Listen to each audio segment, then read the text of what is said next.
Hello everyone, and welcome to today's episode of the Game Design Archive with Edvard and Ludwig. I'm Ludwig, and as always, I'm here with Edvard. Today, Hello. we're going to discuss the reason why you, in specific, you who's watching, suck at video games. Go ahead, Edvard. Oof. Yes. Yes. So, what do we mean? I guess that usually how we start, I guess, but doesn't actually make sense in this context because it's very obvious what we mean, No. right?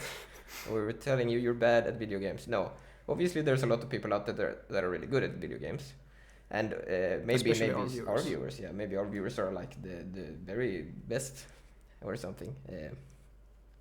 I'm certainly not. But maybe our viewers are.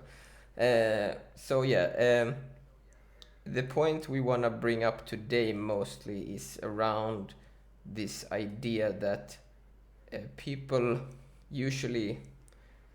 So when you talk about, for example, hard games, right? People usually dismiss, not everyone, but a lot of people dismiss the difficulty as something unachievable, right?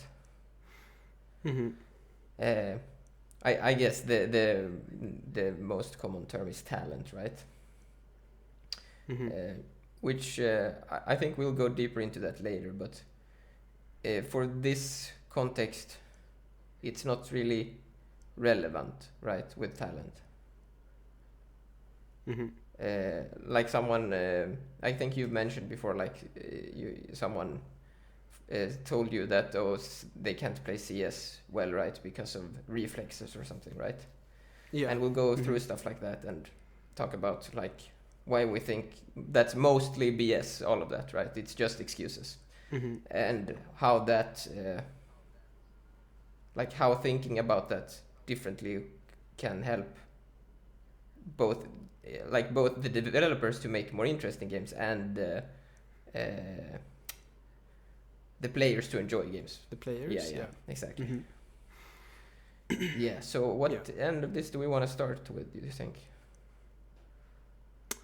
I mean, we can start with what we like to call mindless versus deliberate playing, I guess. Sure, yeah. So like, I think we'd both agree, if I were to say that modern game design is very, very focused on mindless playing. Yeah. So like, it's but very, to be, sorry to interrupt dopamine. you, but to be clear, sorry, go ahead. That part of it does make sense to me because games are more popular and everyone is not playing games because they care about games, right? Most people are playing games to just waste some time, right? And the mindless kind of playing, like these people don't want deliberate playing at all, right? So that's like totally understandable, to be clear. Yeah. Sorry, continue. Mm-hmm. Yeah. But so like, to define mindless playing, I guess it's, I mean, we always take the same example, World of Warcraft is a great example where it's like you're just mindlessly grinding until you get the item you want, and then you get the item you want and you get a massive dopamine hit, and it's very fun and great and fantastic and all that. But I wouldn't even say that it's necessarily like, what do you want to call it, like gambling or like dopamine focused game design. It's more like there isn't any expectation on the player when they play the game. They're just there to like, I think we said this like in one of our recent videos. It's more of a roller coaster, you're sitting on the roller coaster, you're along for the ride, but you're not like in control, you're just like, you don't care. You're along for the ride and you're not doing anything. You're not like, you're just there to be entertained, you're basically. Just, I have an hour here and let's waste it or something. Yeah. Mm-hmm. Yeah, I was gonna make an and analogy, then but then it playing. didn't. Exactly. Yeah, sorry, what were you gonna say? No, I was gonna go on to deliberate playing, but then you can I was gonna make an analogy, and I don't know if it exactly works, so I don't know if I should make it. But I'll do it anyways, and we can discuss where it fits into our discussion. Mm-hmm. So, learning languages is obviously hard, right? And to learn a language, you need to do deliberate practice. And this is a bit different, I'm realizing now, but like, the app Duolingo? Yeah. Oh, that's a very good example. Yeah, Yes. because that is sort of, that is actually worse, because that's, you're pretending to deliberate practice, but you're just dopamining, right? Yeah. So you're like getting the good feeling of, Mhm. oh look, I'm learning French or whatever, but you're not actually learning anything. You're just wasting your time. Yeah. Yeah. So that's actually worse than just wasting your time, I guess. So that doesn't, the analogy Mhm. doesn't work, but it still fits into this. Where like, for example, when you learn a language, you can't just, we'll actually get to that later. So we'll keep this analogy for later, because we're gonna just discuss like how. So you go ahead, and this is what we mean with deliberate practice. Yeah. So deliberate playing essentially means that the player is actively trying to like understand and get better at the game. And this applies to story games and stuff as well, right? So to be clear, it's it's not like, oh, hard games. It's like, no, like story games are similar to books, right? And in books, if you are a good reader, you like understand more nuance of the text, etc. So yeah, it applies to all games that you consider good games, right? Or whatever. It's not genre specific. It's more of like trying to get a deeper understanding of the game rather than being the epic gamer or whatever. It doesn't have anything to do with being the best. It's more like if you play it more, you see more nuance in it, and therefore you can appreciate more nuance in it, and the developer can put more nuance in it, right? Sorry, continue. Yeah. But yeah, my example that I was gonna take, because this is a game that I actively practice quite a bit, is Counter-Strike. So like Counter-Strike, like the actual match in Counter-Strike is very, very bad for getting good at the game, right? Because if you die, you spend the rest of the round dead. So like if you make a mistake that makes you die in the beginning of the round, you'll have to wait until the next round until you can like try to apply what you learned from that and so on. So like it's a very bad environment to actually learn how to play the game, because there's so much like waiting around. And so I think CS is a very good example, because like the CS community is very practice oriented, or whatever you want to call it. So there's like you know, first of all, you have like practicing smoke lineups, right? You can just Google and find any site that's like, oh, here's how you practice the smoke lineups or whatever. But then you also have, you know, you have pre-fire exercises. So basically, like, you're basically practicing peeking. So like, you place bots where the enemy usually stands, and then you peek and then try to kill all the bots, right? And stuff like that. And then you like drill that constantly over and over again. And then you have like counter-strafing practice. Like you have a bunch of different things that you can practice, like a bunch of different mechanics in a bunch of different ways. And you know, everyone does it differently, and everyone discusses like what's the best way to practice all the time and whatever. But I think CS is a very good example of that, because I think, or maybe in a way it's maybe a bad example, because CS is a multiplayer game, right? And I think that people are a lot more willing to like engage deliberately with a multiplayer game, because you're like actively winning against another person. Yeah, exactly. It's a very competitive setting. I think so 1v1, like 1v1 games are even more like people are even like more StarCraft or like fighting games, for example, have a ton of like, you know, you can stand and just do fighting game moves for hours, right? So yeah, for sure, like when you're competing with people realize this more, I guess. And I mean, it makes sense, because it's like a social activity, I guess. It's like there's another person on that side of the screen, on the other side of the screen, so like people are more willing to put actual deliberate practice into beating that person. But I guess what we're here today to discuss is that this also applies to single player games, right? That's to all games. Which, you know, I think if you told someone, like the average designer or the average gamer or whatever, that they should sit down and deliberately practice at getting better at the game, they would call you mentally insane, and they would lock you up. But we're here to say that that's not true, and that like there's.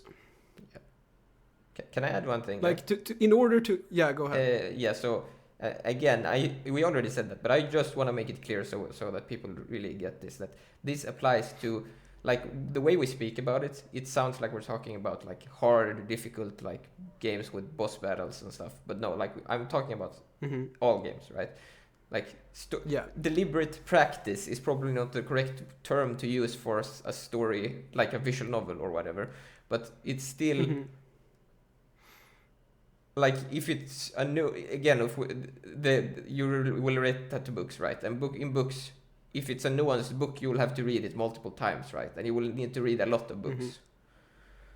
And you will need to like stop and think about what things actually mean instead of just like going along with the flow. Or whatever. If you want to read deliberately, like if you take that hobby seriously, right? If it's not a thing you just do to like the mindless, like, because you can read mindless books as well, right? That's fine. Yeah, sorry, continue. Yeah, I guess that's like actually a pretty good analogy or whatever you want to call it. Because like, you know, what are they called? Like mystery detective books or whatever you want to call them.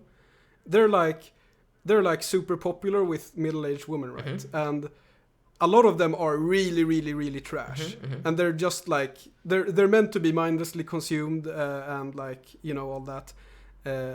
Compared to, you know, something like, I don't know, say a very pretentious book. I don't know, Moby Dick or whatever. It's not the deepest book ever, but you get what I'm saying. It's like the typical, you know, English teacher. Wow, this book is so deep, and like. If we're talking, what do you say? What's it called in English? Like, not what do you call it? What do you mean? Like storybooks, like not philosophy or whatever, right?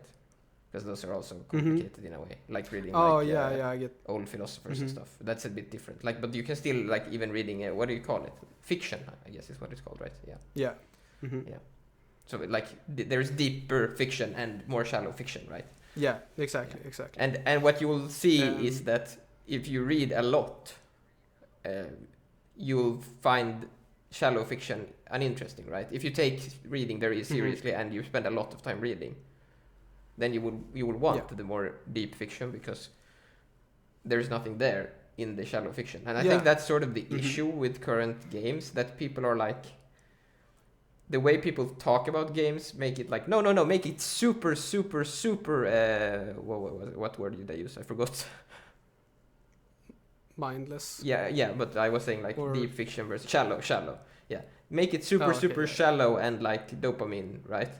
But so if there's a scale, right? So this is the good thing with the camera, because now I can do this, right? So like maybe people are like in the middle, right? But games are way over here in the like completely shallow. There's nothing there. So there's a lot of discussion about why is games so bad these days. It's because people's skill or like interest in games are actually beyond this. But they are also brainwashed currently. Brainwashed is probably a harsh word to use, but you get what I'm saying. Like the way they think about it is like, no, I don't want any friction. So they're demanding the shallow games from the designers, but what they actually need is a slightly deeper game. Now, it might not be like, again, this is a scale, right? So the further you go to like the deep end, the more like, you know, you need more skill as well for whatever genre it is, right? So everyone can't appreciate that. And you see that with books as well, right? Where there's these like super pretentious books that no one, like, you know, it's like most people can't read it at all or like don't want to because it's too complicated. But it's highly regarded, right? Because the people that read a lot appreciate that or whatever, right? And it's the same thing with games. The problem / difference is that games actually require like what do you say? Like coordination, I guess, a lot of the time. Not always, some games don't. But the funny thing is that the genres that don't require coordination are usually more accepting of this. For example, puzzle games. It's very, very recognized in puzzle games. Like, I mean, not the action puzzle. Like, you mean, traditional like, puzzle where you like think and do something, and it's not actually time-based. It's just like you need to solve it. people recognize that that has this curve, right? Where like, well, obviously I don't want an easy puzzle because that's boring. The point of the game is the hard puzzle. But as soon as you bring in coordination, like hand-eye coordination or whatever, then people are like shut off completely. They're like, nope. It has to be easy because everyone has to play it, and like they miss that this thing like exists at all, right? Where the interesting part actually comes from where you are on that curve. Like, and you'll see that with whatever hobby you pick, right? It's like if you play music or whatever, you're playing the piano, and you're at the level where you can play like some like Mozart thing, right? You don't want to play Twinkle Star or whatever, right? That's boring, right? That's super boring because your brain is like way more, you know, it can deal with way more elements at the same time, and it's the same with games, I guess. Yeah, I mean, to speak a bit about my experience, I guess. You know, I play fairly hardcore gamer oriented games nowadays, right? But that wasn't always the case. Like, not even close. Like when I was younger, I was playing the sloppiest of the slop, like dopamine rush games or whatever. The thing is that like I started experiencing, you know, slightly more difficult or deep or interesting games or whatever, and then I was like, this is kind of interesting. And then, you know, I experienced some even more slightly difficult and interesting games, and then even more and more, and then like I just, as you said, you drew that scale, right? I just slid up that scale, whatever, and now I like can't play the like dopamine farming slop games, you know, because it's not interesting whatsoever. It's like there's nothing there for me, right? And as you say, I think a lot of people sort of don't. How do I say this? It's like I'm perhaps gonna say something slightly controversial here, but I think you will agree, which is that taste is to a large extent a skill issue. It is. No, I think that I'm gonna be more harsh and say it's almost exclusively a skill issue, because at least maybe there are some differences to people, but for me, like I can see myself like, for example, I don't like. If we go outside of games, right? I don't like real sports, right, or whatever. Like I find sports kind of uninteresting, and that's largely a skill issue. Yeah. To me, like I can see myself in a world where if I like spent, you know, 5 hours every day as a kid playing football or whatever, or soccer or whatever you want to call it, I would probably enjoy that way more, right? Yeah, absolutely. And then that compounds, right, as well, because you like. So, for example, like I've played a lot of games, and so therefore I'm more interested. So even if like there's a genre, like I'll play a new genre, that still compounds with the fact that I've played a lot of games already, which means I'll get like the skill will translate sort of, and also the interest will translate sort of, right?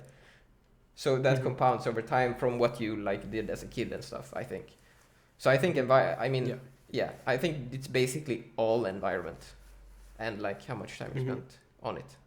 I don't see how. Yeah. How it's I think even looking at like you and me, you know, I would say that I play a bit more like puzzle and strategy and tactics oriented games than you do, and you play a bit more action oriented games than you do, or sorry, you play a bit more action oriented games than I do, and like you can see that in our taste, right? And I think it's like it's not the other way around. It's not that I play puzzle and strategy games because I like them. It's that I like them because I play them.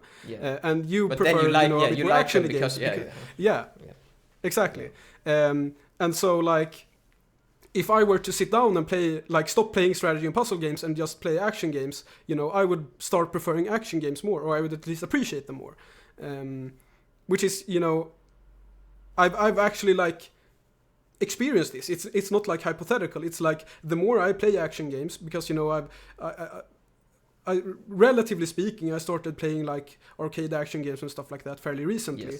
And like my taste for action games has like, or my taste has skewed towards action games recently, right? Because that's what I've been playing recently, and so on. So it's like, it's very much a skill issue, I guess, is the point. Yeah, that's funny actually, because like I remember I was playing like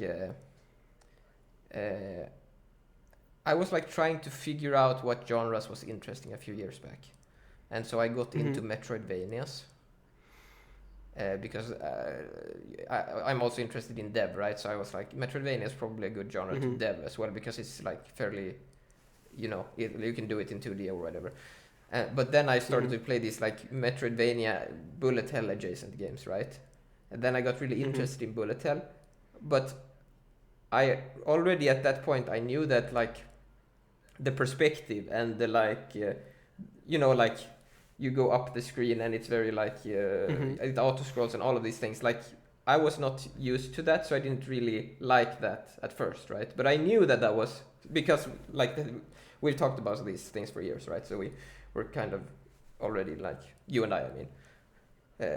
So like even at that point I was like, look, I just need to like spend some time with some games of this kind, and I'll get used to this, because there's parts of it that I find really interesting, and I just need to get used to the parts that I'm not that interested in at the moment, and play more.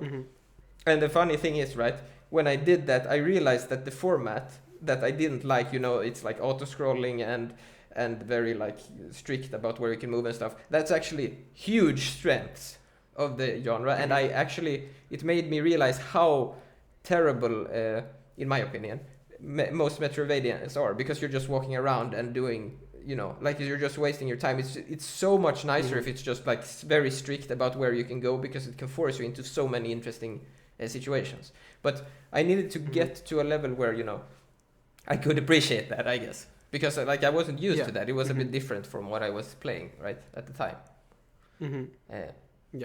Yeah, I don't know if that made complete sense, but hopefully. Yeah, but then there's also like, I think you mentioned this very, very briefly before. It's like, I think people underestimate how much, skills transfer between games. For sure. So like, obviously, if like you play a lot of shmups, I think people would agree that, yeah, sure, you're probably going to be better at shmups than the average player if you play a lot of shmups. But I think like even between games and genres, it's like very applicable. Like how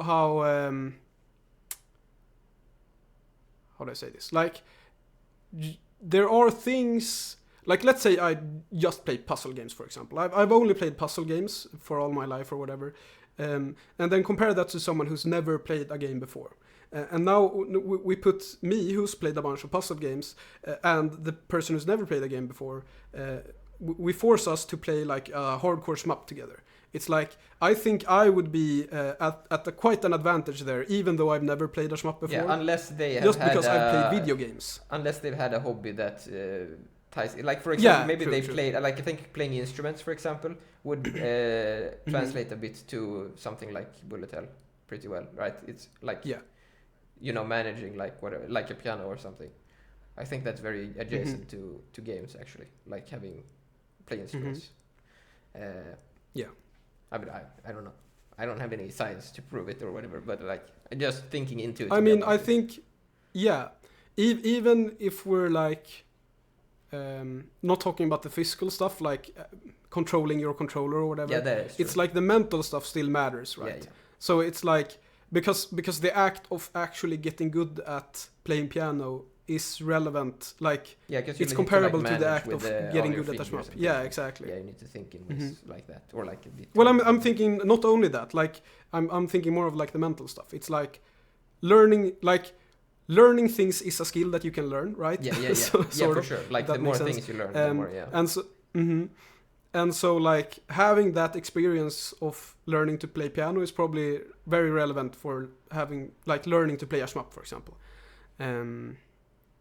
Yeah, because I'm not gonna, I don't even remember what name it was, but like I remember there was this post somewhere about like, oh, this shmup player is from another planet or something. He or she just plays a new game and like beats it, and it's like and like the point is that this person was playing a lot of games and beating them fast was the what the person was saying, and that's like sort of missing the point. It's like, yeah, he's playing lots of games, right? That's the thing. He's like playing. He's played literally every single shoot 'em up that's come out since forever. That's why he can beat them fast, because they're all the same, right? In a way, right? They're not identical, right? But they have very transferable skills, right? Yeah. So like, because I see this, actually, this is such a good point to make, because there will be this one person, right, that played like, let's say they played like 300 hours of one game, right? And then this other person will come along and like beat their highest score or whatever in like 5-10 hours, right? And they'll be like, oh, look, this is genetics or whatever, right? But it's like, no, let's say it was shooters or something. Let's say that it was Call of Duty. I don't know. I don't know why. It's Call of Duty now, right? But this other guy had played 10,000 hours of Counter-Strike before. And so, because the skills are transferable, he just needed to attune a bit to like the environment of Call of Duty. Then he could apply all his knowledge from Counter-Strike and like make it into knowledge in Call of Duty. And since he had more playtime than the guy that had played 300 hours of Call of Duty, like 10,000 hours of CS, right? He's just better, right? Because all the like things your brain has to do are just translated well, right? Yeah. So that sort of thing is missed a lot of the time, I feel like. In the discussion, it's like, no, obviously this is talent, right? Because this person just played a little bit. But that's not like, that's missing all of the context, right? Yeah. Well, even like, if we don't care about the context for a second, because your example made me think of another example, which is like a conversation I've actually had with people, which is the CS player Donk. He's like, I don't know how old he is now, but he was like very famous for being like, oh, he's a 15-year-old kid from Russia who's like the best CS player ever. It's so insane. And like, I was discussing this with someone and he was like, oh yeah, it's genetics, he was born to play CS or whatever. And then I like read about Donk, like he talked about growing up and stuff, and he was like, oh yeah, I had an older brother who played CS, and he introduced me to the game when I was like 4, and then I played for like every day until then. It's like, obviously he's gonna be very, very good at CS if he's played, every day from like 4 till 15. Also, if it was genetics, why wasn't his brother pro? True. Just saying. But it's just very interesting because it seems like a lot of people just think that, oh yeah, Donk, he like started playing CS super casually when he was 12, and then he played maybe once a week or whatever. Yeah, it's like no, that guy has played like every day. So it's like it makes a lot of sense that he's very, very, very good at games. Yeah, because I mean there is this like this famous thing which is like the 10,000 hour rule, right? And if I remember correctly, the reason it's called, or like the reasoning there is that it takes about 10 years to get pro at something, to become pro at something, and that roughly translates to 10,000 hours. So like you can think about it in that way, like if you do something for 10 years, which is a long amount of time, by the way, like so it's very clear that like then like it might seem like, oh, it's like genetics or whatever, but if they've spent 10 years doing a thing, like obviously they're gonna be good at it, I guess is my point. Yeah. That's actually funny that you bring that up, because I think we discussed this in an episode way back, but we were talking about like how, relatively speaking, games aren't that long. And they aren't that hard, right? So like they're way too long. Don't say they're not long. They're way too long. That's true. Yes. But like, I think the point was that like, let's say it took 10,000 hours to become a master, right? Oh yeah. A super difficult game might be, like if we're looking at an arcade game or something, it's like, what could that take? Maybe 30 hours or something? I don't know. Like, right? I think arcade games is probably some of the rougher ones. I think you could get up to like a few hundred at least, depending on who you ask. It depends on the game, though. Yeah. But that's why I said like. But yeah, if we're talking like super hard, yeah. But like the average AAA game, for sure. Like no, that like. But we're like I'm talking about. Yeah, sorry. But. Yes, I'm talking more about like games that aren't padded out. It's like. Yeah. But whatever, the exact hour doesn't matter. So like the point is that if you take Dark Souls is a good example. After a few, Yeah, how long is that for a first time? I mean, play? the Like, first it depends time, on how good you are. I don't obviously. know, but like the average is like 30 or 40 hours, right? For the first time. Okay. And then, but the game is like 6 or 7 hours long. Mm-hmm. And like people look at that and say, "Wow, a 6 and 7 hour game that took 30 hours, that's a waste of time," or whatever, as they usually say, because they say everything is a waste of time. But then you look at like, you know, as you said, learning to play piano, 10,000 hours to become a master. Yeah. Is 30 to 60 hours even close to 10,000? No. Yeah. It's like, relatively speaking, compared to other skills that you can develop, it's like not very much at all. I mean, it's it is, in fact, but like very not little. the average game is, right? I think like the skill depth is obviously the same as any other skill, I would argue. It's just that the games, the games don't, exactly. What do you say? Provide. They don't require much. They don't provide that, that level of skill, the current ones. Yeah. Yeah, that's sort of the point I want to make, that like, to master Dark Souls, like obviously there's like, you can do no-hit runs or whatever, you know, weird epic runs, but like to complete Dark Souls, let's say that's 30 hours. That's like not a very big time investment compared to a lot of other skills, right? Yeah. Is sort of my For point. sure, yeah. Maybe I'm not very clear about what I'm trying to say here, but I hope it makes sense. No, I like I know what you're saying, and like if we make an extreme case, right? Even if we take someone that has never played a game ever in their life and put them in front of Dark Souls, I'm sure that's not gonna take more than a couple of 100 hours, right? Depending on, like, there are exceptions, obviously, right? Like always. Like, I don't know, you don't have arms or something. But like, you know what I mean? The average person or whatever. Yeah. Yeah, I get what you're saying. But yeah, it's like not that long in the grand scheme of things, or whatever you want to call it. But yeah, I wanted to go back to Donk for a second, right? Because he's so young. And you know, a lot of people, they like to talk about how, oh yeah, I'm 40 now, I can't play action games because my reflexes are bad or whatever. And it's like, yeah. And there's two big points here that I wanna like bring up here. And the first one is about the reflexes, and then the second one is about kids and learning. So let's start with reflexes. So like, I play a lot of CS, and CS is a perfect example because people say this about CS all the time. It's like, oh, I'm too old to learn CS, I don't have the reflexes, or I'm not as fast or whatever.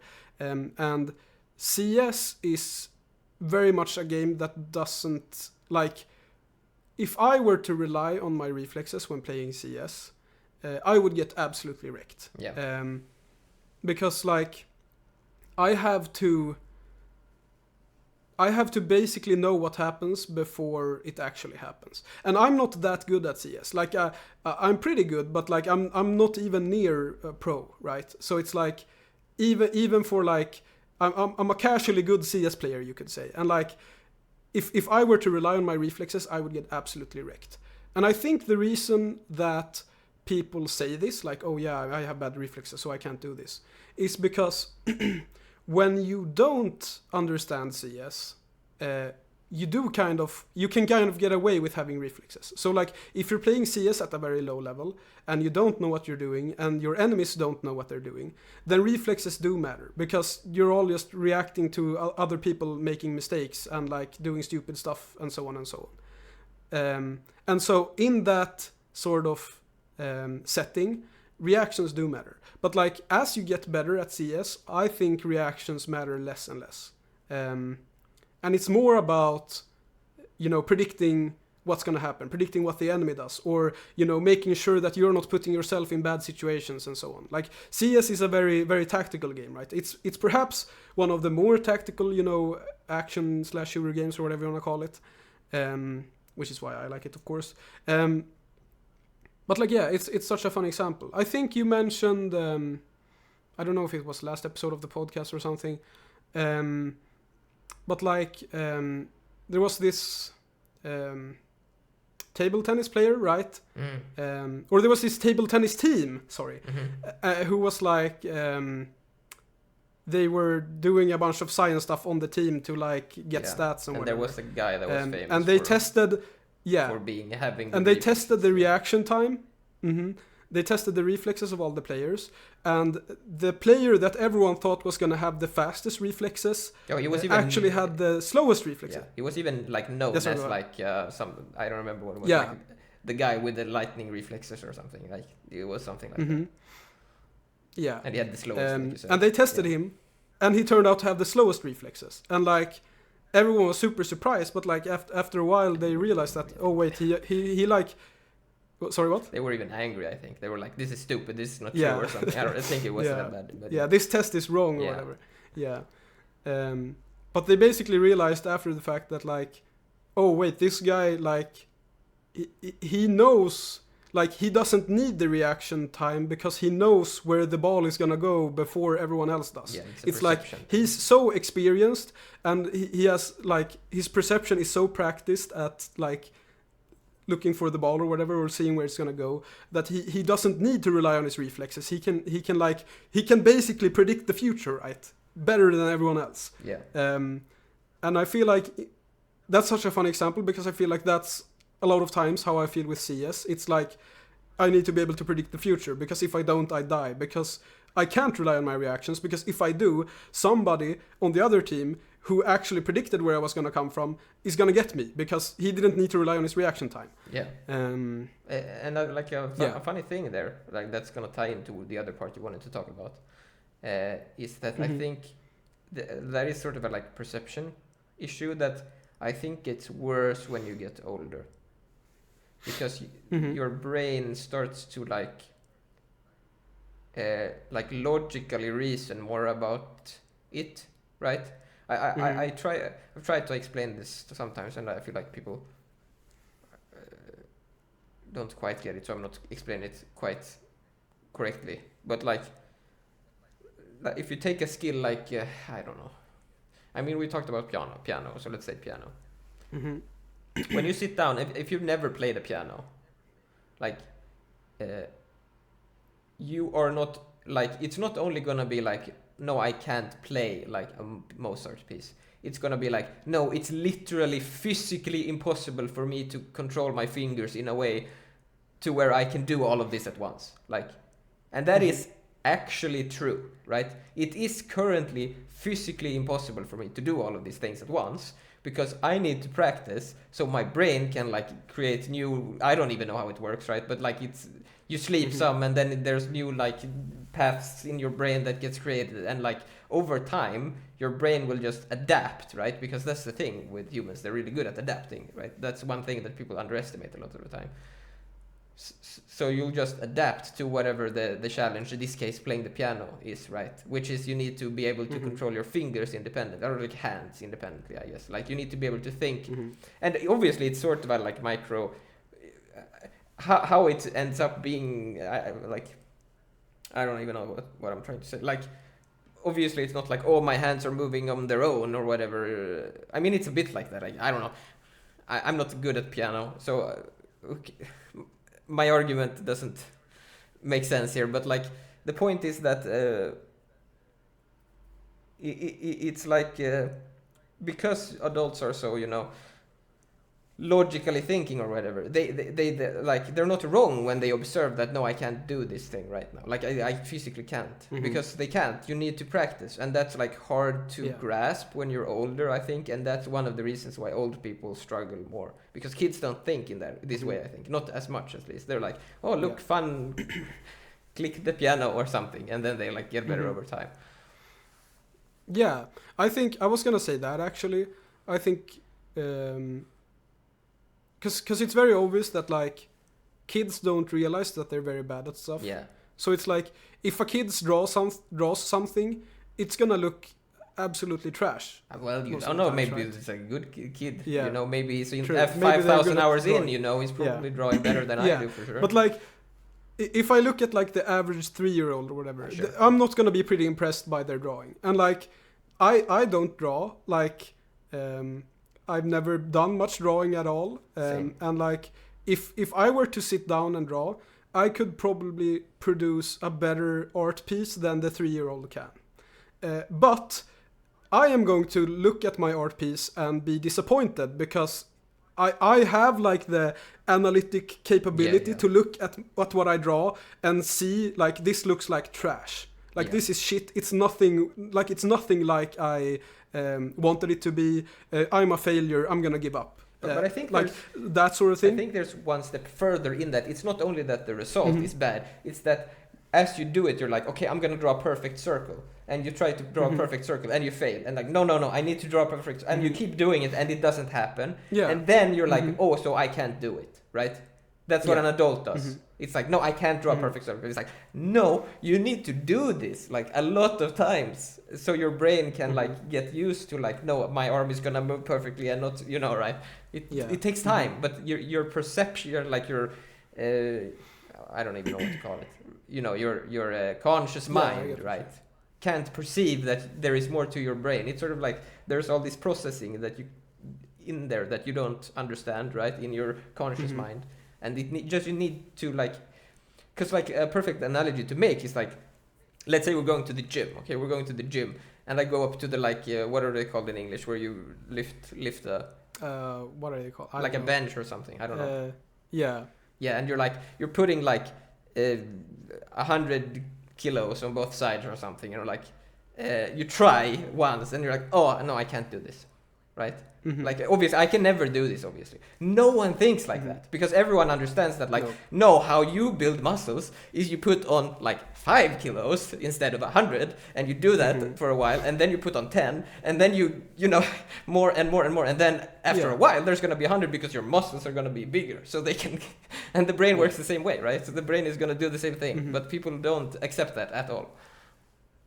Yeah, I think that's very interesting and funny, I guess. Yeah, it's super funny. I guess because it's visual, like you can literally see that someone's muscles are big. Yeah, the muscles getting bigger and stuff. Yeah, maybe that's it. Yeah, true. Also, there's roids, like going back to sure, you can take roids if you want to. Yeah.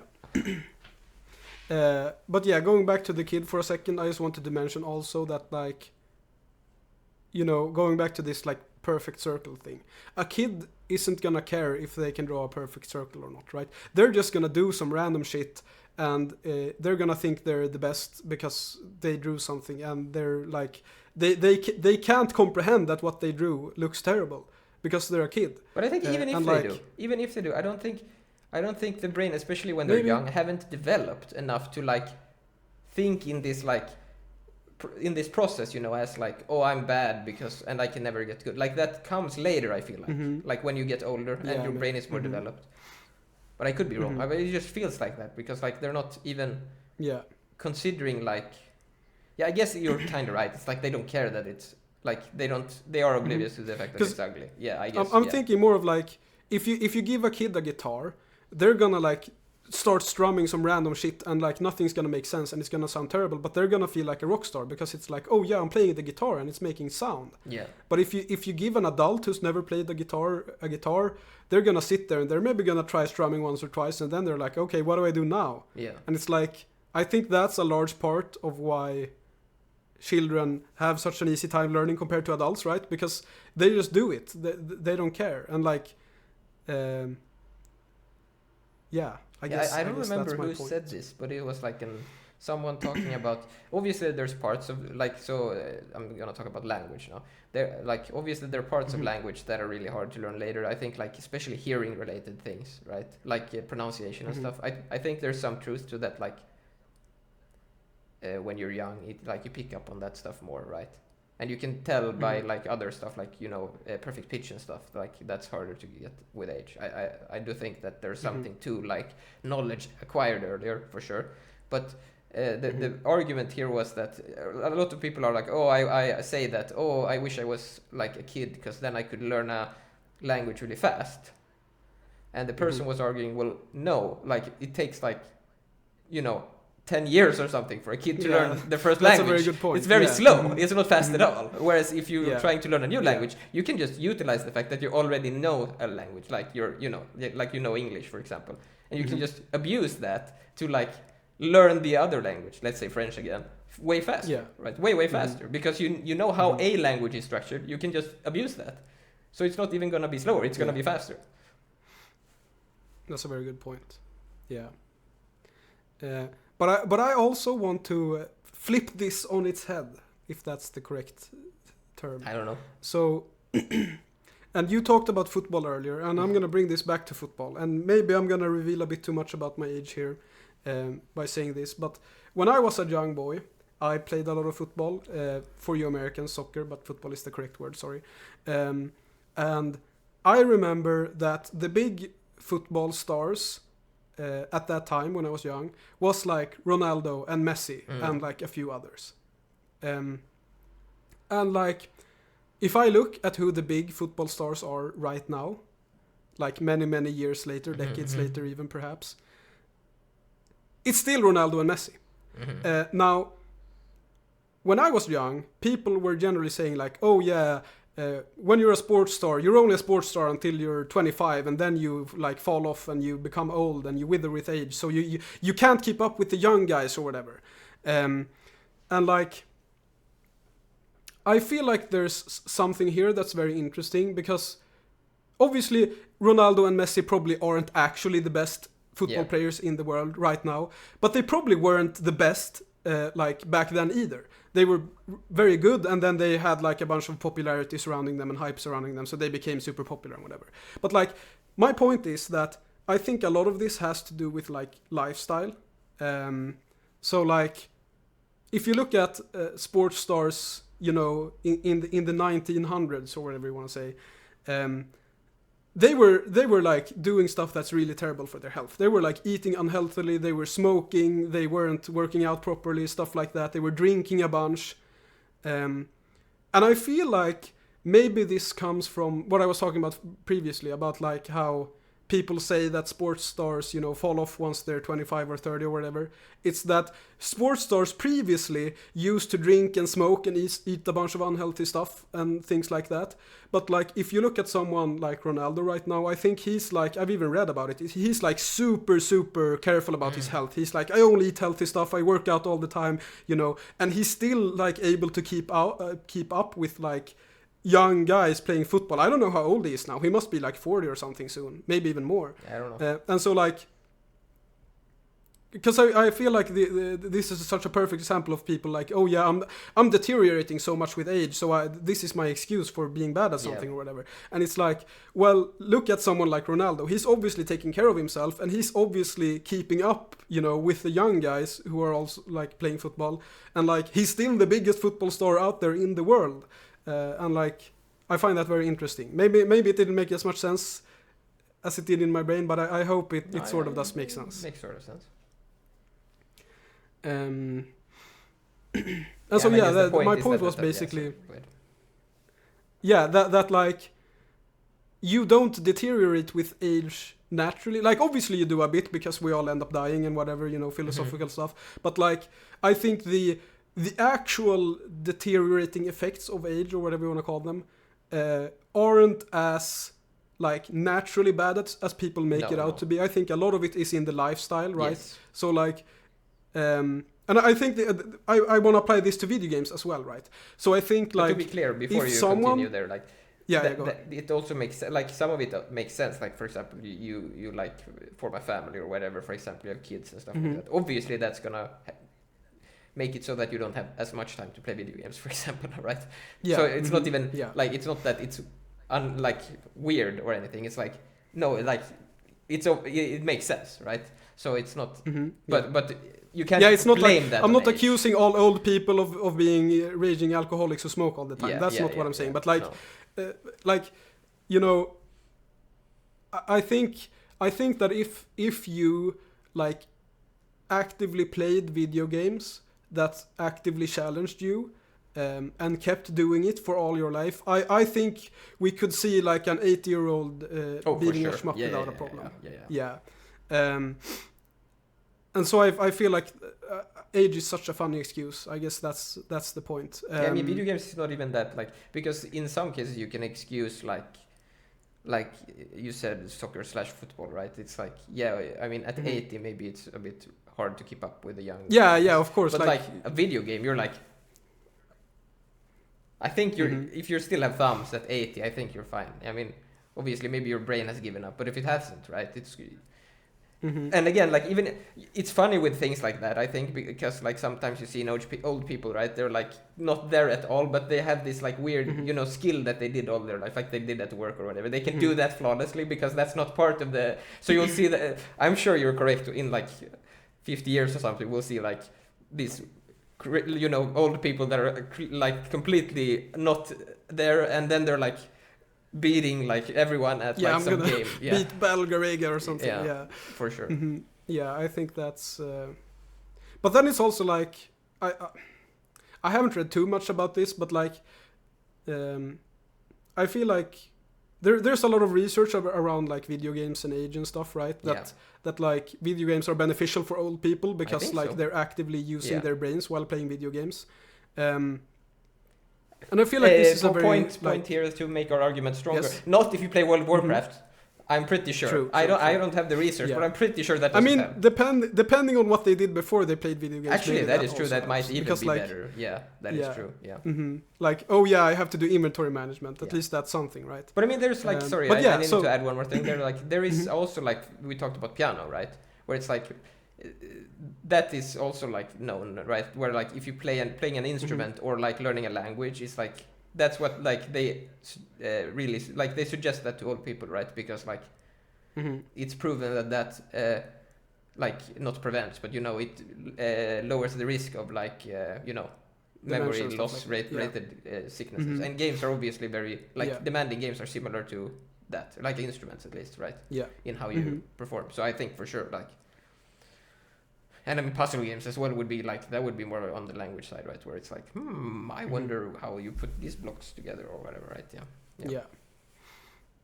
And I think it's fairly interesting because like, obviously when you're getting like really, really old, there's probably like some actual like deterioration of the body happening and stuff like that. But like, if there are like, if you speak to old people, there's like a surprising range of like in intelligence or like you know what I mean. Like I could talk to a 70-year-old and it could be like, wow, this is like a really wise old man, and I've learned so much from him, and this was a really interesting discussion. It's and then there are some 70-year that, by the way, as well, that he was actually a wise young man as well, right? And the other person that's sort of my point. Yeah.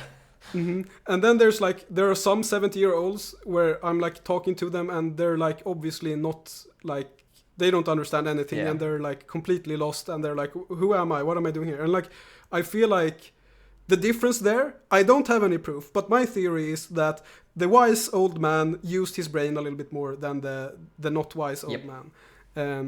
And so this is the big point. This has been a long tangent about like age and old people and young people and stuff. I mean, one more thing. There's like muscles. You see that as well, right? Where it's like the old people that exercise are way more like agile or whatever. But there's a lot of old people. They're like, oh, I can't move, blah blah blah, and then they like, no, they literally don't move. So obviously they can't move, right?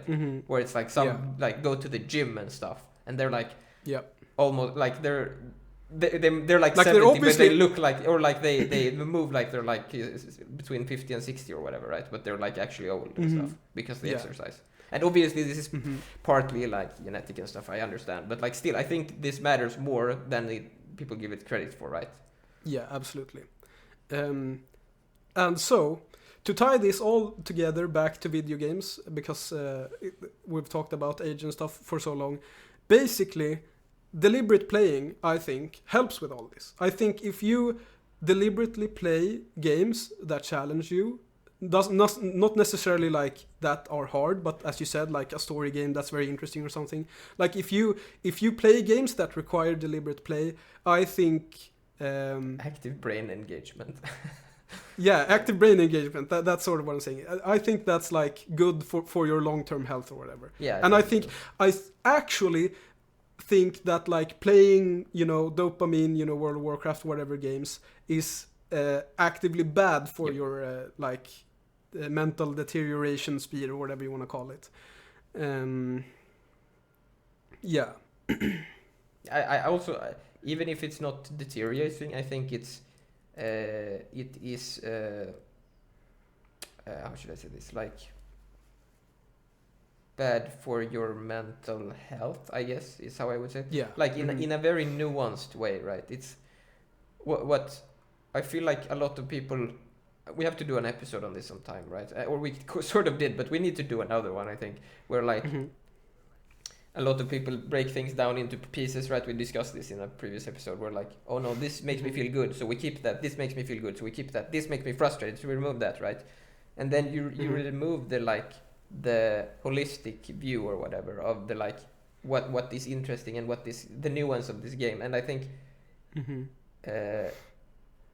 when you do that, you sort of make it, how should I say this, like having all those parts that you need to like think and reason about actually, and like these different emotions that your like thoughts has to go through, like, oh, this is annoying, oh, this is nice, oh, this is blah blah blah, oh shit, I need to do this or whatever, right? All of this like making your brain like actively engaged, I think is important. I think that's the sort of thing, and I think that's why people like games that are mindless, because they are mindless, right? They don't need to put in effort. But I think ironically, effort actually makes you happy, like over time, right? Putting in more effort just like makes your body like we said earlier, with like going to the gym or like, you know, playing an instrument when you're old, like your body like doesn't deteriorate, right? As much. Yeah, sorry. Yeah. Like I've never met a person who like regretted starting going to the gym. No, yeah. It's like they're always happy for it, which is a very good point. There is we're already we've already spoken for quite a while, but I'm gonna take this episode over the time, because there is one very important point. You're talking about. No, we don't. But we try to keep it to an hour. I don't know. I've never tried to keep it to anything. It just okay. I have. Then it's my fault. Yeah, it's your Sorry, fault. you could have had 3-hour episodes. It's my fault. Yeah, but yeah. So, and it's about.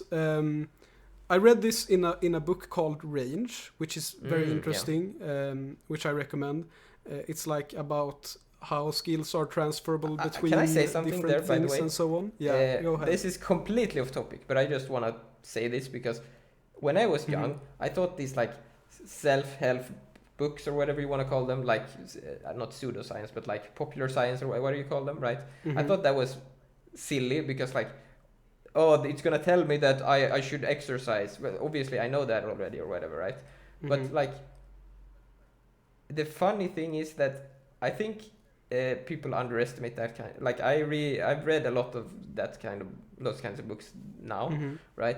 And I realized that even if the advice, there is actually a lot of good advice in the books, but ironically, it becomes a skill to know these things. So your brain has this like spaced out for this thing where like, like you think you can start thinking about things in that way, if that makes sense. Does that make sense? I don't know if it makes sense. Like you're like, like we said, how do I make a good exercise routine or something, right? Or whatever. And then you have all this knowledge to pick from, because like you've read 15 books about how to make a good exercise routine. And you've like made, or it doesn't only apply to exercise. It could be like, let's say you want to learn a language, right? How should I approach this, right? Should I like do a little bit every day? Should I do longer? Like whatever, like how. There's just, I guess, good advice in these kinds of books, and like even same with like philosophy, like old philosophy. I think that's very underrated. Like just reading stuff like that. Yes, absolutely. Old books in general. Like I think people should just books that are people expressing feelings about how they achieve things or how to achieve things is actually underrated. Is my point. I think that's just by like, so like for example, if someone asks me how do I get better at making a video game or something, I don't know, or let's say just get better at video games. The obvious thing to say is that like play them a lot, but like I would honestly say like read some like books on like you know, like you said with that book, like books that are about self-improvement, because just being in that state of mind, I think helps you improve in all aspect, or like all Because you mentioned earlier, right? If you're good at one thing, it's easier to get good at another thing, even if it's unrelated, because you've learned to learn. I think that's sort of the point I'm trying to make, right? The skill of learning new things and like thinking about that's like sort of not in fashion, I guess, or whatever. It's sort of like, no, you just get good at it, or you're born with it. It's like, no, you need to figure out like how your brain sort of works, because it's a little bit individual, and how it fits into your routines or whatever, and like at what pace you want to learn this thing or whatever. And that might, like, this might sound a bit extreme for games, but I mean, sure, maybe. I mean, I apply some of it to the game stuff as well, because like obviously I enjoy games like how should I say this? Like there was another point you wanted to bring up, right? Where like as you get better at games, they actually get more interesting. So putting in the time to get better at them is actually, like I said with shmups, right? It's like, actually I want to like shmups. So I just put in some effort in the parts where I didn't enjoy it, and then I just enjoyed all. Like, because when you get attuned to it, Rambling, sorry, you go ahead. Yeah, just to add to your final point there, I think I mentioned this in a previous episode as well. It's like, when I started playing CS, I played it a bit casually. And like I enjoyed it, but it was like I played it when my friends wanted to play, basically. And then like for some reason someday I decided to like start putting some effort into it and doing some practice and stuff like that. I think I found like a really good YouTube channel that had like actual good advice for like how to practice and stuff like that. And I decided to like put it to the test. And like instantly, like within like a month, I absolutely loved CS. And it was like one of my favorite games ever, which wasn't the case before. Like I liked CS, but like actually putting the effort into learning it, I realized like, wow, there's a really, really interesting game here. And like there's so much I haven't considered and haven't thought about that, and never realized because I was bad at the game. And like now that I'm better at the game, I'm learning so much, and I'm like, there's so much interesting things to keep track of and so on. And it's like... Can I add a thing there? Yeah. So like I have a story I wanted to bring up that I forgot about earlier because it's so interesting. I like a long time ago, I don't remember when it was, like at least 5 or 6 years ago, I used to play the rhythm game, whatever it's called, like Osu, I don't know how it's pronounced. People say it's pronounced Osu. Who cares? It's you click with the thing and you click on circles. It's a rhythm game, okay? And I like when I was not that good at it when I started out, but I got pretty good.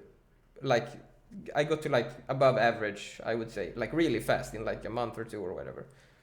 I mean, I maybe exaggerating, I don't know. The point is like it went really fast, and then like half a year after that, I was like, like I got good really fast there, like the first 3 months or something, and then the 6 months after that, it was like I got better for sure, but it was like, you know, this much, and then like that that part, right, was that, and I was like, maybe this is like some plateau or something, right? And then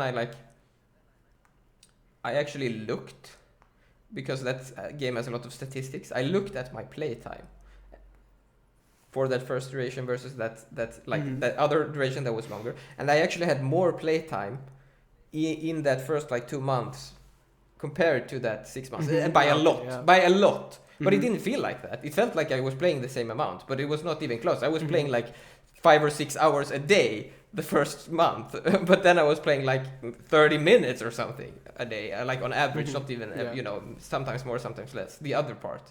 So it's like, so from the time perspective, it looked like I was getting less out of it, but if you, like, over, like, long-term time, but in the terms of play time, I was actually just, like, that actually reflected in terms of, like, how much longer that part was compared to that part, right?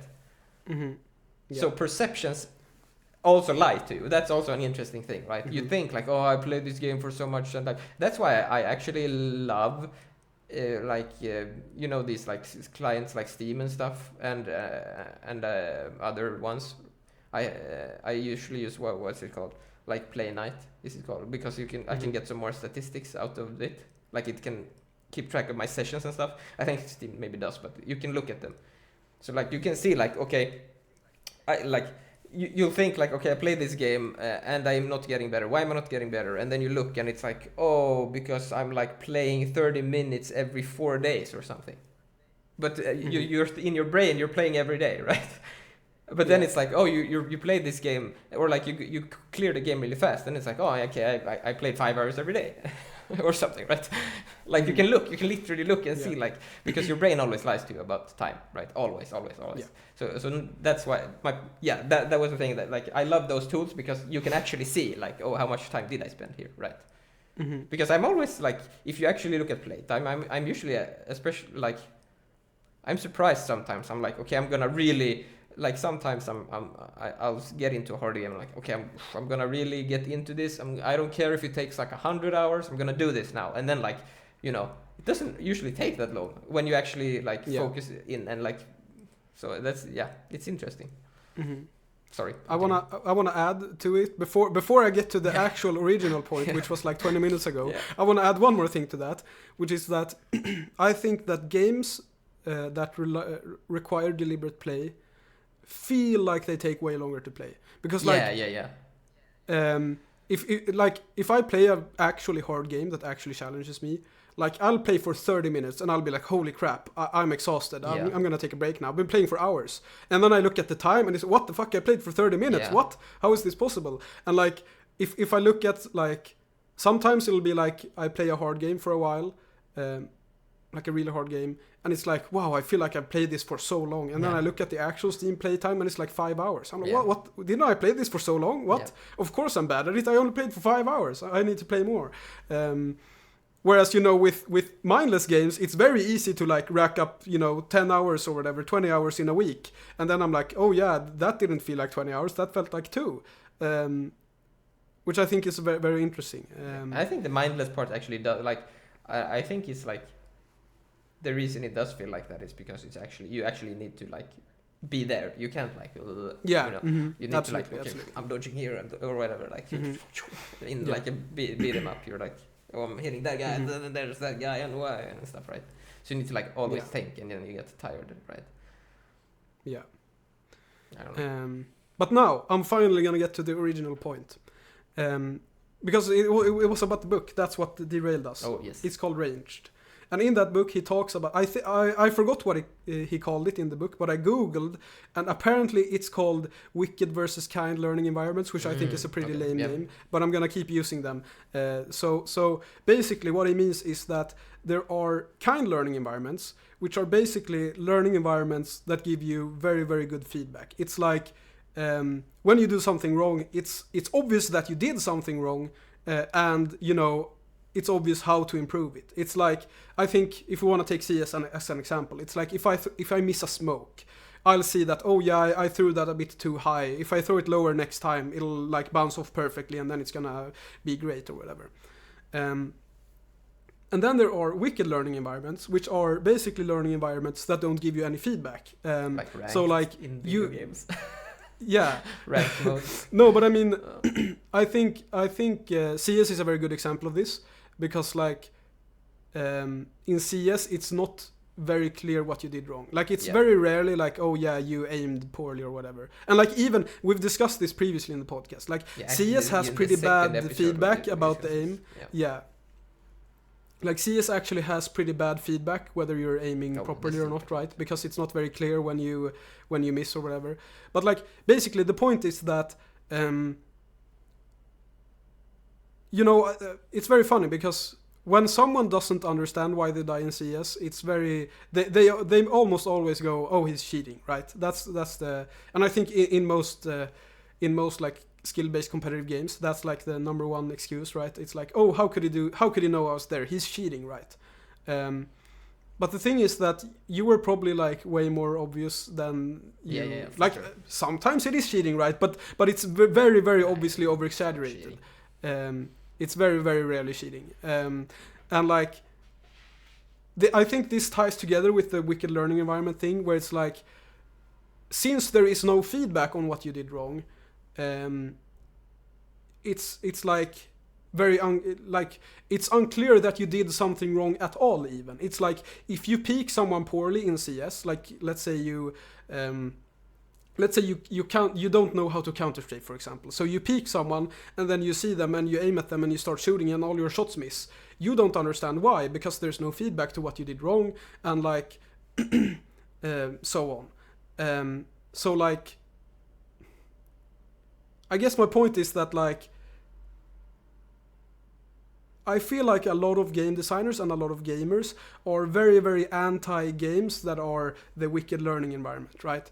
But that's where a lot of like the depth and the strategy is. And I think this ties together with like reactability and unreactability that we talk about a lot. So like, you know, the recent trend with like parry slop or parry souls-like or whatever you want to call them, where it's like every attack is parryable or dodgeable or whatever, and like everything is reactable, and you always have like a bit of time to react to or to fix your mistakes or whatever. Like that's very in fashion game design, as we say every episode basically. Yes. And I feel like this wicked and kind learning environment ties very well into that. It's like people very much like kind learning environments because they get instant feedback on what they did wrong, and they can like implement things to fix it. It's like, oh, I missed that. Universally true, actually, because I think that so for example, I think that's partly why team games are more popular than solo games, because the environment is less clear. Right, because it's like you can blame your team, for example. Yeah. Whereas if you're bad at StarCraft, it's like, no, I suck, right? It's very clear, and like the mistakes is your mistakes, right? But yes, I see what you're saying, and I agree. I'm just pointing out that, like, you know. Yeah, well, that would be like a wicked learning environment then, right? Because nobody knows, like in a team game, if you lose, like nobody knows what they did wrong, right? Or sometimes they do, right? But like. It's like the actual feedback you get when you lose a CS game is not very strong unless you kind of know what you're doing. Yeah. And like if you know how to analyze the game and so on. It's like you kind of need to be a better player than you already are to get anything out of, like to learn from your failures. Yeah. Paradoxically, or whatever you want to call it. But yeah, I think it's very interesting because I think some of the most interesting games are games that are very wicked in their learning environment, right? Yeah. Where it's like not very clear what I did wrong, because usually, you know, tying to unreactability and stuff like that, that generally means that they are a bit more tactical and strategic, and it's not all about like reacting to the dodge or the parry or whatever. But the point I want to make is that it's kind of understandable, right? That people prefer the kind learning environments because they get immediate feedback on what they did wrong. But like, I think deliberate playing, to tie it back to like the original point, is like very important to kind of get out of this thinking. And it goes back to what we discussed in, I don't know if it was 1 or 2 episodes ago, about like looking holistically at the game. It's like, wow, this thing is very frustrating, but like, looking at the grand scheme of things, it's actually very important that this frustrating thing is here, because otherwise the game wouldn't work.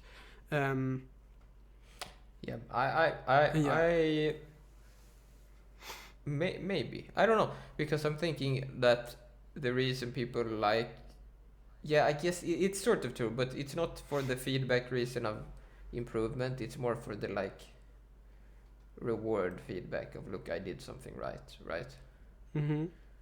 Because they don't want it in the negative way ever, right? So because I think you're actually even wrong in the sense that they want the wicked kind in the negative feedback, right? Because no, they don't. They do, because they want it. When they lose, they don't want it to be clear because they don't want to feel like it was their fault. Well, to be fair, it's like, most people don't want to lose at all, right? So I'm thinking of this more in like in the sense of people who actually are into difficult games, but are into like the parry slop kind of difficult games. Because I'm thinking more in general. No, in general, people don't want to lose at all. No, but they prefer it when it's less clear, right? But they want the good feedback to be clear because they want to feel good, but they want the bad feedback to be unclear. Maybe, I don't know. Because like. Can you give an example? No, like the example I have is the one I mentioned earlier, which is like 1v1 games are not popular at all at the moment. And I think this is partly why. It's because when you're playing a 5v5, there's so many factors to it. It's like, oh, it's my rank, I got bad teammates, I got good teammates, I got bad. The opponents were smurfing, they were you have all these factors, so you can like every time you lose, it's like, oh, it was the game, and every time you win, you can be like, yeah, it was me, I did everything, right?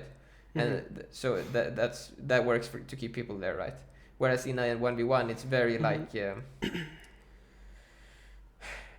well, like let's say you're playing a fighting game instead, right? And you're up against this person, like you're playing a fighting game with a small community or something, and they like juggle you for like days, like you get my point. Like, people don't want that, right? I mean, I would find that more interesting personally. I think. I mean, I like team games as well. I'm not saying team games are bad. I'm just saying I think that is part of why team games are more popular than 1v1 games. There is other aspects that are really interesting about team games, right? But I think to get more out of team, again, to tying back to what you said, like earlier episode, in our second episode, we discussed this, where like if you play team games deliberately, you want to play like, it depends. You can do it in multiple ways. One good way to do it is like play in teams, right? And play against teams, because then you have more clear feedback. Look, we're playing this team is good. We're playing this team is bad. Oh, we lost to the bad team. That means we suck, right? Or whatever. Oh, we almost beat the good team. That means we're getting better, right? You get feedback like that. So yeah. I think this it's not like exactly the same thing. Like I kind of get what you're saying, but I think I'm thinking more of like the gameplay mechanics in themselves, right? Because that's more meta, if you want to call it that. But is it though? Because it is the mechanics, but it's not. I guess it depends on what mechanics. Like I'm thinking more of specific, like to give a specific example. Like if I die in CS, like the feedback that I get when I die in CS is not very clear. Like I have to like actually sit down and analyze and think about what I did wrong, to like even get close to like realizing what I actually did wrong. Whereas, if you look at like parrying a boss in Sekiro or something, it's like if I missed the parry, it's very obvious. Okay, I should have just done the parry earlier. Like I'm thinking more in that sense, not in like the because I agree with what you're saying, but like I don't think it's exactly the same thing, if that makes sense. Maybe, I don't know. I mean, it's a different thing, but it's the same. It's the same direction in the learning environment thing. It's just, if you get what I'm saying, like in the learning environment spectrum, it's on the opposite side. But what you're saying is it's not as like what you're talking about is the mechanics and not the like. Yeah, I mean to like bring it to your StarCraft example, right? Like the reason that people don't like StarCraft in this example is because they can't blame their teammates, right? Yeah. And that's not necessarily related to whether it's a wicked or a kind learning environment. You kind of get what I'm saying? Maybe. Because StarCraft is a wicked learning environment, right? Yeah. And people, so I think that's not necessarily like people prefer one or the other. I think the fact that is like an effect of a wicked learning environment, that people blame their teammates, sort of, is I guess what I'm saying. Yeah. So I still think that people prefer kind learning environments, because like if you look at parry games and stuff like that, they are very popular right now. And yeah, I guess that's. I don't know, like it's just like I'm thinking, for example, puzzle games, right? That's an extremely kind learning environment. Yes. Extremely. And those are not popular at all. Well, they are relatively popular for what they are. Yeah, I guess it improves your point. If you want to make an indie game, a puzzle game is actually a pretty safe bet, right? Yeah, and I guess people it's just that AAA games skill thing as well, right? Because it's clearer, I guess. So maybe you're right. I don't know. Yeah, I think it's just AAA games aren't good puzzle games. It's almost like there's nuance and stuff. Yes, of course. But yeah, we've been talking for ages now. We have one more thing. Do you have anything else you want to say? I'm sorry, we need to bring up. Do we have one more thing? Okay, go ahead. That we wanted to talk about that I want to bring up, which is like, we have talked a lot in the past about run-based and checkpoint-based games. Oh yeah. And this is like one of the things that I have realized lately, because I've started to play more and more run-based games. And I think run-based games are actually more interesting than checkpoint-based games in most cases. But I think one of the reasons why they are less popular is because they require very deliberate practice. Because you can, like in a checkpoint-based game, the checkpoints give you where to practice, right? It's like you are here, now you practice this thing until you beat it. You beat it, congratulations, and now do the next thing. Whereas if you do that with a run-based game, you're gonna have a bad time unless you're, unless it's like at your skill level or whatever, right? Because if you're like close to, if you can get to like almost beating it, then yeah, you can just do rounds until you beat it because obviously like you're close. But if it's like far from your skill level and you're like, no, I want to beat this game, then you need to do deliberate practice, which is like, no, I need to like, I mean, and you can do it in different ways, like more fun, less efficient way, less fun, more efficient ways or whatever. You can be like, no, I'm gonna just like practice this part of the boss for 3 hours because that's hard. That's less fun, I guess, but that's gonna be effective probably. Or you can do like, no, I'm gonna do this entire stage or whatever, right? And I'm gonna practice this stage until I can beat it without dying or something, and then I'll go to the next. And I think people struggle with that a lot in single player. Like they struggle with it in multiplayer games as well, actually. Like I don't think most people do deliberate practice in multiplayer games, but in single players it's like no, it doesn't exist, right? People don't do it at all. Yeah. And I find that very interesting because most other hobbies, people do that, right? I mean, if they're taking the hobby seriously, right? Yeah. Our examples, like we mentioned earlier, like playing soccer, football, playing the piano, right? Reading complicated books, right? All of these like require that. Drawing, all of that. Yeah, drawing. All of them require like you need to sit down and draw 15,000 circles or something until they're. If you want to do circles, obviously, maybe you're like one of those like fancy. You only do square. What are they called? Like But then you need to practice that. Yeah, that's true. Yeah. So, but the point is that most other hobbies, people recognize that the practice is sort of the, like that is the hobby, right? Or whatever. Like you, I mean, it's not that like the practice is also fun part that you do because you want to get better, but like it's not only that you want to get better. It's like you want to learn whatever. I can't. Yeah, I get what you're saying. Yeah. Yeah. It's like, in order to play this difficult, beautiful Mozart piece or whatever, I need to practice. Yeah, you need to practice. And that's like, still fun. Maybe not as fun as like eating. I mean, I would say, you can even say that it's boring, but like, it's worth it because I get to play this beautiful, epic Mozart piece. But I feel like a lot of the time with it gaming, isn't that boring, actually. It's the start, right? It's like actually sitting down and doing it is rough, right? It's like, oh, I don't want to play stage 4 again of this shmup or whatever, right?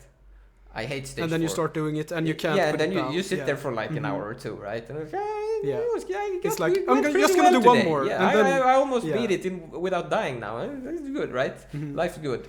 Maybe you I don't know, listen to something in the background or something, or talk to someone or something, right? And it's like, I had a good time, right? Comparatively, like, and also you probably it feels better as well, like most like deliberate hobbies. Like if you do things deliberately, you just feel better afterwards. I don't know if you've thought about this, like whatever it is. Like it doesn't have to be something particularly like what do you say? Useful is not the right word. Like you don't need to get anything out of it, but like just doing things deliberately. Like, no, I'm gonna clean my room today or whatever. Like you feel better about it afterwards. And it's the same with games in a different way, right? Where it's like if you deliberately play Final Fight for an hour, compared to like, oh, I don't want to do anything. I'm gonna play World of Warcraft. I'm gonna go look blueberries. I'm gonna pick blueberries. Oh, I got the gear or whatever. Yeah, and I also wanna like. Just to clarify your point, as I said, with the I get like if I practice, I get to play this beautiful Mozart piece, and it's gonna be super fun and interesting or whatever. I feel like with games, it's exactly the same way. It's like if I practice at this super hard game, you know, in the future, I'm gonna do this epic run of the game where I do the epic dodging and the epic tactical thinking and all of the, and it's gonna be super epic and it's gonna be super fun. And like, in order to like, because playing a game well is fun and it is interesting, but in order to play a game well, you need to practice. And like, I feel like a lot of designers and a lot of gamers, they're like completely what's the word? They're like, whatever. Who cares if you play well? It doesn't matter. It's the game that's fun. It's not how well you play it, which is like, it's not true at all. And that's why people like spend all their lives playing World of Warcraft instead of doing other things. Yeah. And it's like, actually being good at games is interesting. Question: do you think that's partly because like gamers are getting older? Do you think that's a part of the problem?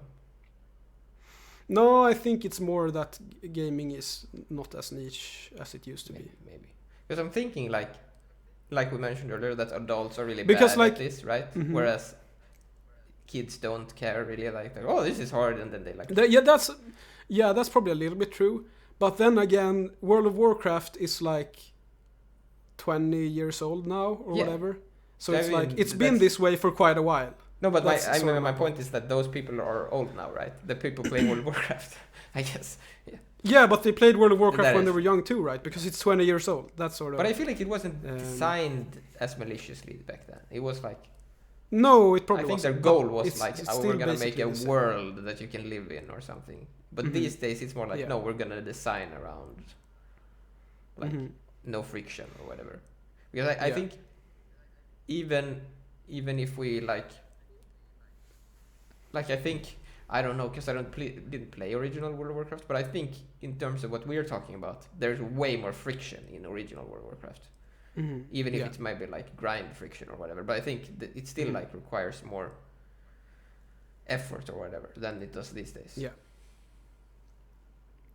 So I feel like that's like the removal of friction. I don't know. Yeah, that's a topic for another day, but it's interesting anyways.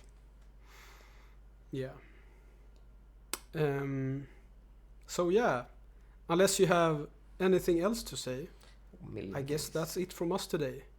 Long episode today. Hope you like it. As always, leave a like if you agree, or dislike if you disagree. Leave a comment. Say what you think. Leave a subscribe. You don't say that. Subscribe, you say. And yeah, I guess that's it for us today. A very, very pretentious one today, perhaps, but we are pretentious. We are pretentious. True. So yeah, thanks for watching, everyone. Yeah, exactly. Goodbye.